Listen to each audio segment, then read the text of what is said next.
What's going on, everyone? It's Kim in the SAV, Kim out of Savannah, Georgia, of BetterBodyCrew.com. And so, guys, in this video, what I want to do is share with you something that happened to me a few days ago. I shared it with Candy B, and I think you'll learn from this, okay? Because the word accountability is thrown around a lot, especially when we're in this period of a year, the first quarter of a year, right off of today is January 14th. So 13 days ago, however many days, a few days ago, the ball dropped and everybody had this spirit of hope, right? And newness. So they had all these brand new goals and New Year's resolutions. And so hopefully many of you did not decide to do those things by yourself.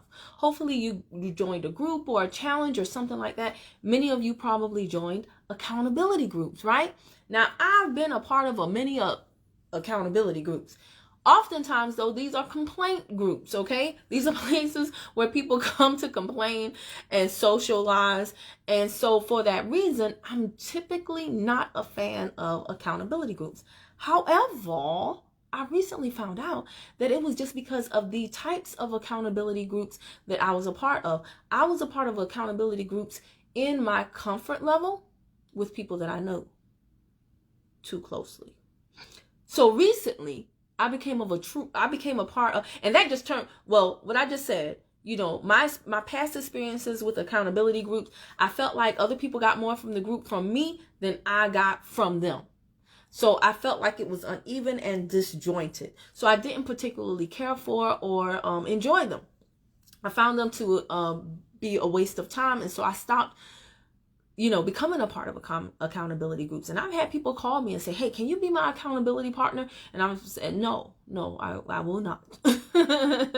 Unapologetically, I said no, because I just no longer like to do things where I don't feel like it's an equitable exchange. All right. So I realized recently, though, where, basically that was the problem, and that all accountability groups are not created the same. And that when you're a part of an accountability group that really holds your feet to the fire, it is amazing. It's enjoyable. It's a time saver.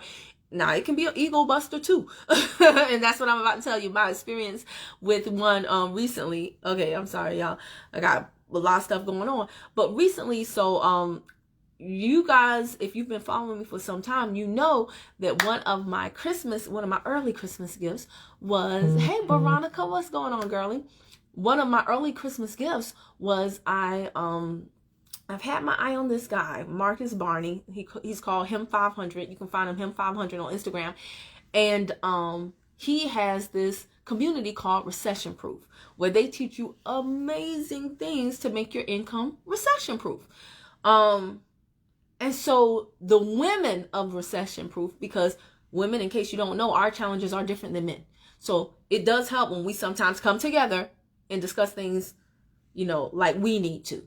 So the women of Recession Proof formed a little section, and so we're still a part of the greater community, but we have a subsection, right?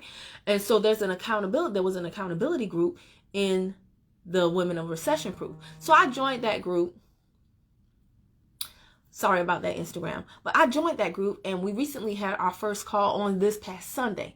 All right. Now, on that call, this is my first time on, so I'm on there, and I ain't gonna lie, I thought I was going to join the Zoom, mute out, and just listen to everybody else talk, right? No, this was an active accountability group. So the woman that was hosting it was like, I see we have a new member. All right, would you care to identify yourself, Kim? And I'm like, oh, so I'm trying to find the mute button, y'all, because y'all know I was sitting here eating chicken or something.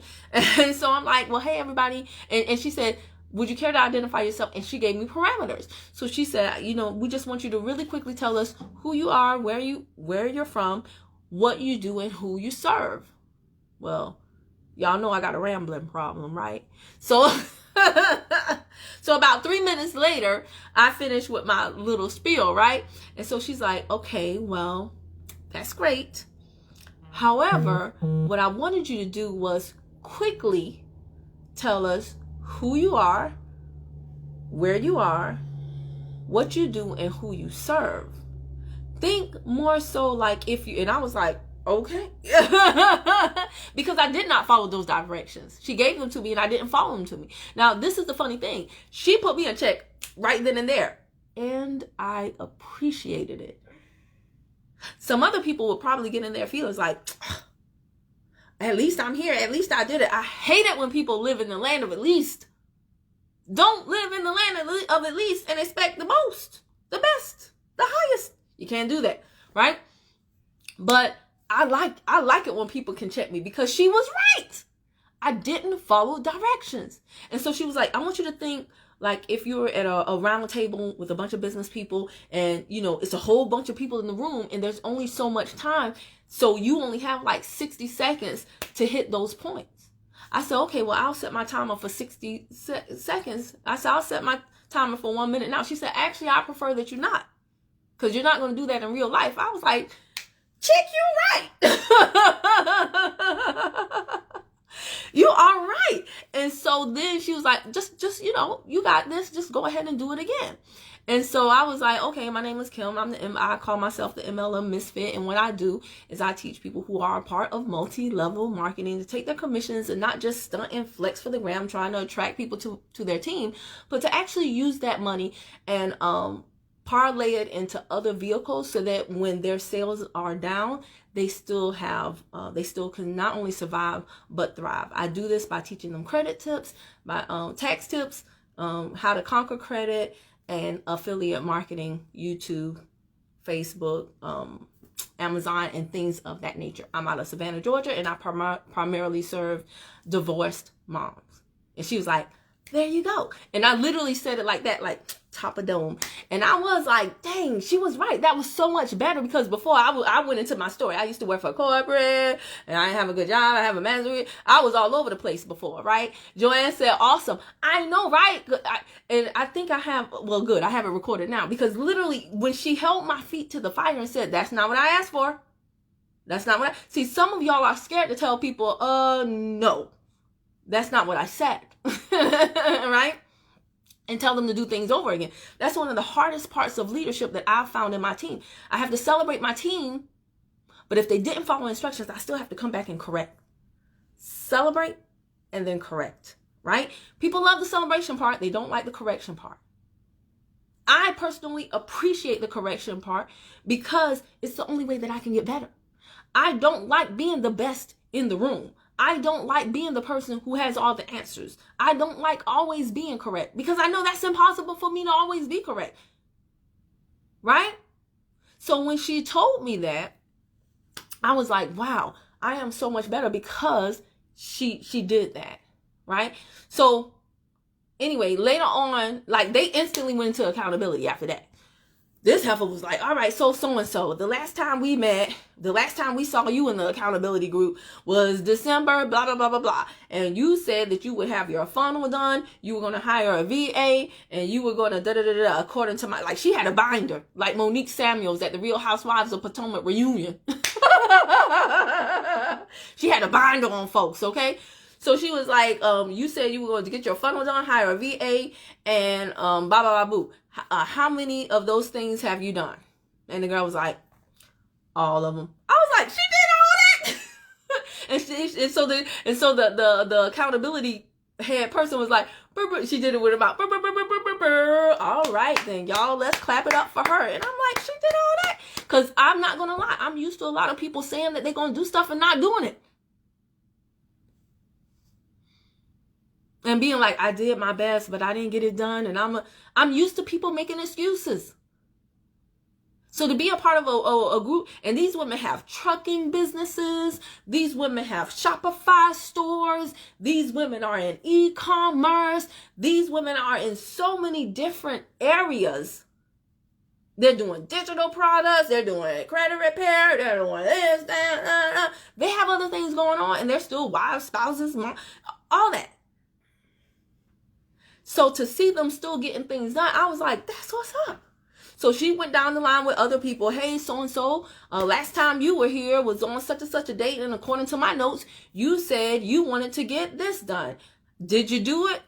It's in process. I'm like 75% complete. I've been corresponding with somebody in China, but it's not finalized. So I still want you to hold me accountable for when we meet next week. And she was like, okay. And then she was like, all right, Kim. I'm like, me? I'm still basking in the fact that I did well on my intro redo over. So I'm like, so she's like, Kim, what do you want us to hold you accountable for the next time we meet? So I was like, so I said, okay, I know. Because I got a long to-do list, right? So I said, okay, I really need to get my ebook cover done. She said, okay, awesome. So I said, that's it now. Because I'm not going to set myself up for failure, right? I really want to be held accountable for something. And I want it to be something that I know I can get done so that I can, it's super important, right? That you do what? Be impeccable with your word. Be impeccable with your word. If you can't trust yourself to keep your word to yourself, you will not feel confident when you go to speak to other people because you know you're a liar. You know you're a liar, okay? So it's imperative that you are impeccable with your word. That's from what? The 4 Agreements, the book, The 4 Agreements. I talk about it all the time. So I told her I wanted to be held accountable for getting my ebook cover done finally. You know what she said? Well, if you want, I have a Nigerian connect on Fiverr, and I'm dropping his information in the chat right now. Feel free to use whoever you want, but I do highly recommend him. So if that can help you speed the process along, then it's there in the chat. I was like, girl, you better. Girl, you better. That was so helpful to me because I knew I was going to go to Fiverr. But you have to vet people on Fiverr. I've used Fiverr before for other things. Super duper helpful. But you have to vet people, right? So, hold on one second. Let me write this down. Because I'm going to put on my Facebook. If you're on Facebook, well, if you're on YouTube, I want you to look in the description box below. And I'll have a link to this original Facebook Live. My Instagrammers, you can find me on Facebook at Kimberly Prosperity. Hopefully you're connected with me anyway. But I'm going to put a link to the 4 Agreements, and I'm also going to put a link to, my Fiverr referral link, because you know I got one, baby. You know I got one. What? Hidden money. Hidden money. So that was so helpful, though, that she gave me her referral, because I'm going to trust that person. Like, why am I going to sit there and screen people now? I'll just use her connect. Why? Because I trust her, because clearly she knows what she's doing. Even though I just met her, I trust her just by how she's heading this accountability group, just by how she's helped me so far, and by her pedigree, like her business expertise so far. So boom, I reached out to the guy last night. I ain't gonna lie, it was last night. It should have been days ago, but I did it last night, and he and I are in communication. So that was a huge time saver to me. And guess what? I will have that ebook done. Like when that accountability call happens to get on Saturday, if it's not completely done, because I don't know what his workflow is looking like right now, trust me, at least I will be able to say on that accountability call, yes, I followed up with your connect. We are in process. It should be done by and then I can be held accountable for actually having it complete and a new goal for the next accountability call. And I was like, wow. When I say, I got off that call feeling so much lighter, feeling so much better about myself. It's the truth. And I was like, this is how an accountability call should be run and should be organized. This is how it should make me feel. I know that I am 100% accountable to these ladies. And in our WhatsApp chat on a regular basis, people are tracking their progress. People are helping other people. And it's just amazing. So much better than me just having a to-do list that rolls over every single day and just gets longer and has the snowball effect. So much better. And this is why I 100% I understand now why Myron Golden, why David E. Monete, why Ray Hayden, why so many of my mentors that I followed for so many years have said, get your money up, and get a part of some high-level mentorship, some high-level groups, so that you can get access to people that are on a higher level, that will hold you accountable, that know what they're doing and will push you to do more than what you're accustomed to doing. It works, y'all. It works. And it's worth it. So I just wanted to share that. And like I said, in that group, I'm definitely no big fish. Everybody's successful, everybody popping, everybody doing something, and they're doing different things. So it was really, really interesting and super enlightening. I will tell you something. When you find someone who knows what they're doing and you actually pay them for their services or they pay them for their product, it doesn't have to be a tangible product. It can be a digital product. But the power in that is that you not only get what they provided you, but nowadays you get the community of people that they're connected to. In both of the mentorships that I gifted myself for Christmas, one for trading, the other one for credit repair and trade lines and all this good crazy stuff, right? In both of those communities, both Marcus Barney and Terry Egioma, both Marcus and Terry have created a community of people that are just as valuable as the course info.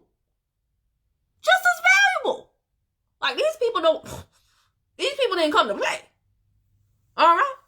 So, y'all, I strongly encourage you this year that if you are a part of any group, service, challenge, community that is not serving you, get out and find one that will. Does that make sense to you? Was this helpful to you at all? If so, let me know. Leave a comment down below because I gotta go. All right, bye y'all.